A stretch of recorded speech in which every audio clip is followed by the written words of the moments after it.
Welcome back to Crime Chronicles. Today we take a look at one of Ireland's most enigmatic criminals.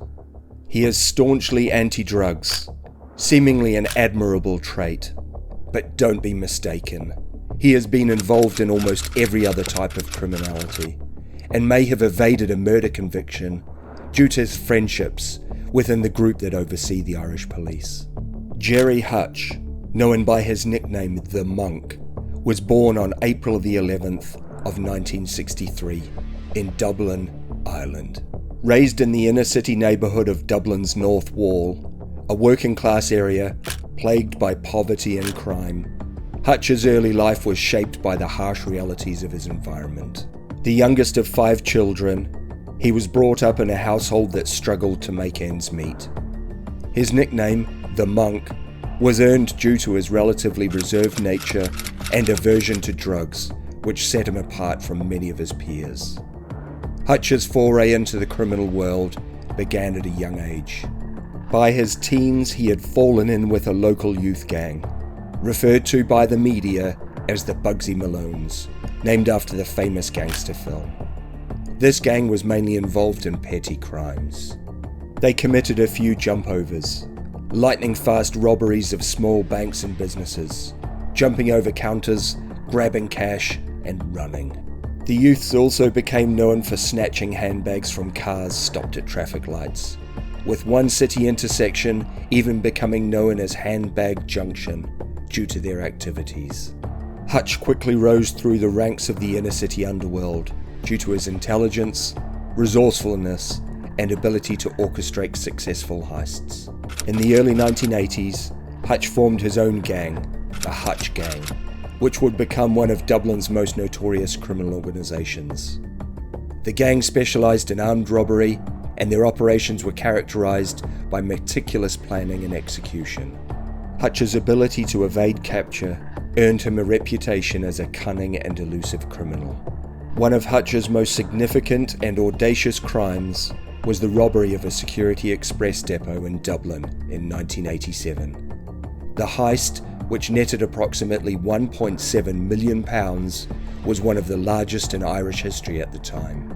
The planning and execution of this robbery showcased Hutch's expertise in orchestrating complex criminal operations. Despite the high-profile nature of the crime, Hutch managed to avoid direct implication, further solidifying his image as a master criminal. Another notable heist attributed to Hutch and his gang was the Brinks Allied robbery in 1995, which saw the gang make off with £3 million. This robbery was marked by its precision and the gang's ability to outsmart law enforcement. The success of such high-stakes robberies underscored Hutch's status as a formidable figure in the criminal underworld, and it's estimated his gang made almost £40 million in the span of 8 years. Hutch's criminal career was not without its legal troubles. Despite his ability to evade capture for many years, he was eventually arrested and imprisoned multiple times. His first major conviction came in 1988 when he was sentenced to 12 years in prison for his involvement in armed robbery. During his time in prison, Hutch maintained his influence over his gang and continued to orchestrate criminal activities from behind bars. Upon his release in the mid-90s, Hutch attempted to maintain a lower profile. He publicly claimed to have retired from his life of crime and focused on legitimate business ventures, including property investments and running a limousine service. However, his past continued to haunt him, and he remained a person of interest to law enforcement agencies in Ireland and beyond. Hutch would be hounded by the Criminal Assets Bureau due to his unexplained wealth, and would eventually reach a settlement with the CAB and pay them £1.2 million to cover back taxes and interest. In the 2010s, Hutch became embroiled in a violent and deadly feud with the Kinahan cartel, arguably the most powerful Irish criminal organisation, which at that time was led by Christy Kinahan. The feud, known as the Hutch-Kinahan feud, was sparked by the murder of Gerry Hutch, Gerry's nephew, in Spain in 2015. The killing was reportedly ordered by the Kinahan cartel, and it ignited a series of violent retaliations between the two factions. The feud resulted in numerous deaths, and escalated tensions within the Irish criminal underworld. One of the most high-profile incidents was the Regency Hotel shooting in Dublin in February of 2016 during a boxing weigh-in. Armed men, disguised as police officers, stormed the hotel, killing David Byrne, a known associate of the Kinahan cartel. Byrne was shot 6 times in the chest, face, and stomach. The attack was widely believed to be orchestrated by the Hutch faction as part of their ongoing feud, and the real target was most likely Daniel Kinahan, but he managed to evade the gunman. The Hutch-Kinahan feud drew significant media attention and put intense pressure on law enforcement agencies to crack down on organised crime in Ireland. As the feud with the Kinahan cartel intensified, Gerry Hutch found himself a prime target. He went into hiding, moving between various locations in Europe to evade both the Kinahan cartel and law enforcement. Despite his efforts to maintain a low profile, Hutch's presence continued to be felt within the criminal underworld. In August of 2021, Hutch was arrested in Spain under a European arrest warrant issued by the Irish authorities. He was accused of orchestrating the Regency Hotel attack and other serious crimes related to the feud with the Kinahan cartel.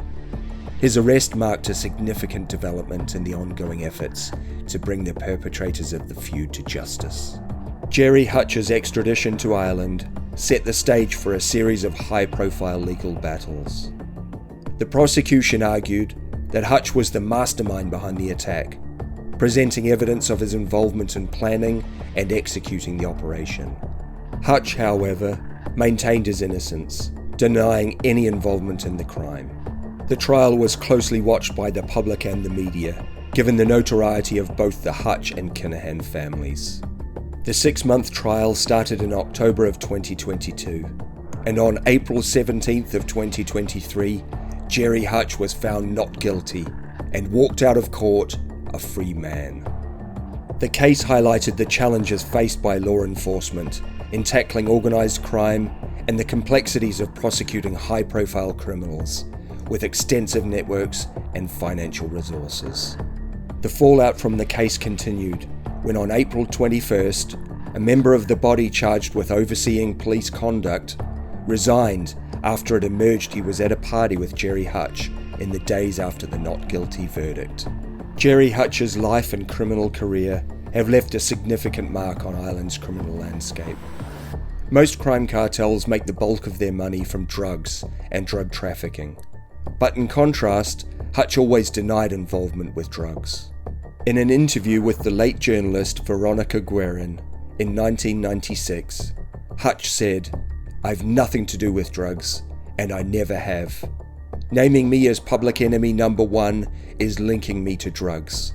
I don't do them, sell them, finance them, nothing. I hate drugs."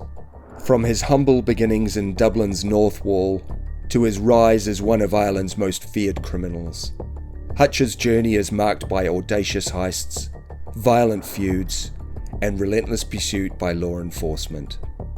However, Hutch's life of crime came at a high cost. The violence and brutality associated with his activities left a trail of destruction and loss.